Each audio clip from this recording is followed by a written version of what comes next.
Hey, what's up you guys? It's Dorothy and welcome back to my channel. In today's video, we're going to go into what I believe is part 4 of chapter 9. Yeah, part 4 of chapter 9 of The Women of the Bible Speak by Shannon Bream. And this section is titled Women in Need. So let's get right into this. This video is going to contain topics of the Bible and me speaking about the Bible.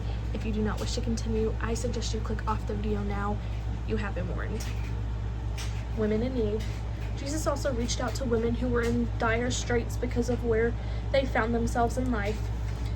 Battered and bruised by their circumstances, in Luke 7, we see evidence not only of a death-defying miracle, but also of Jesus' deep kindness for a woman in sorrow and distress.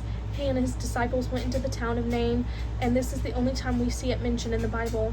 As he approached the town gate, a dead person who was being carried out, the only son of his mother, and she was a widow, and a large crowd from the town was with her. Luke 7:12. The woman was in a devastating position. She had no husband and had lost her only son, possibly the only person with a real opportunity to provide for her and watch over her. The image we see here is of the woman walking in her son's funeral procession, crushed with grief and very likely worried about what will happen to her. When the Lord saw her, his heart went out to her, and he said, "Don't cry." Luke 7:13.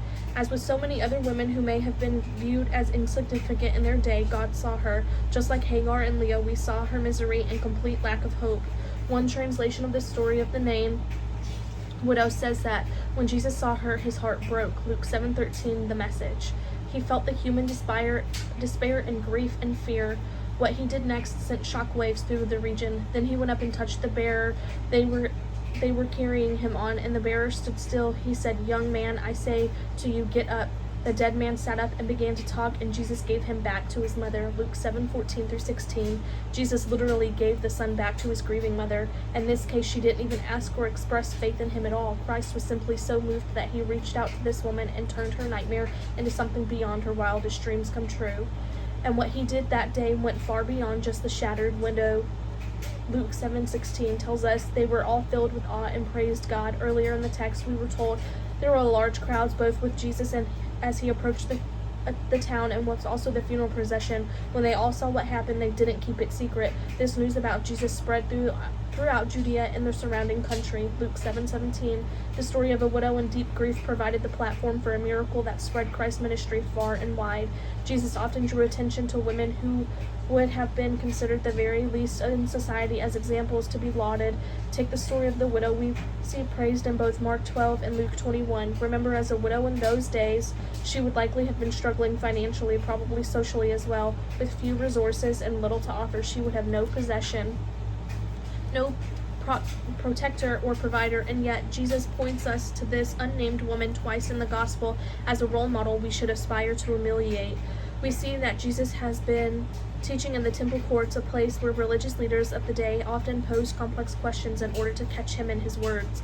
Mark 12:13. Just a few verses later, he warns, "Watch out for the teachers of the law. They like to walk around in flowing robes and be greeted with respect in the marketplaces, and have the most important seats in the synagogues and the places of honor at banquets. They devour widows' houses for a show, make lengthy prayers. These men will be punished most severely." Mark 12:38-40.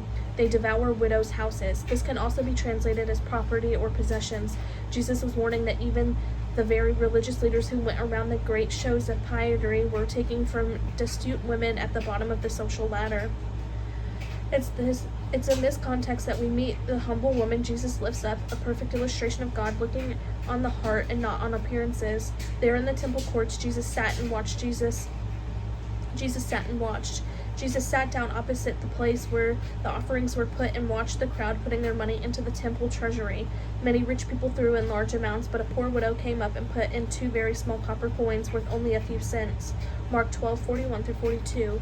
I imagine a scene in which some upper crust people proudly paraded in with lavish offerings or donations, happy to make them publicly, in which no small amount of fanfare they knew.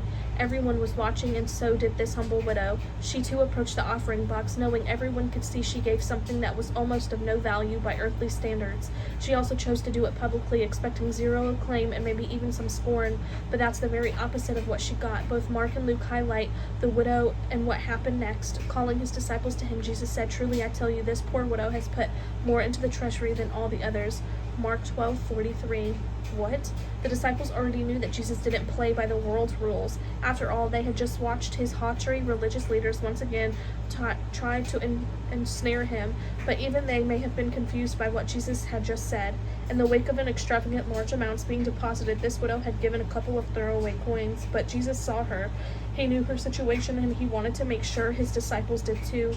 They all gave out of their wealth, but she, out of her poverty, put in everything, all she had to live on. Mark 12:44.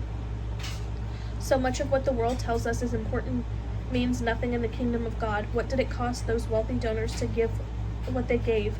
The Greek translation here tells us they were giving out in abundance, or what abounded to them. Yet this woman at the end of her rope not only gave sacrificially, but she gave all she had to live on.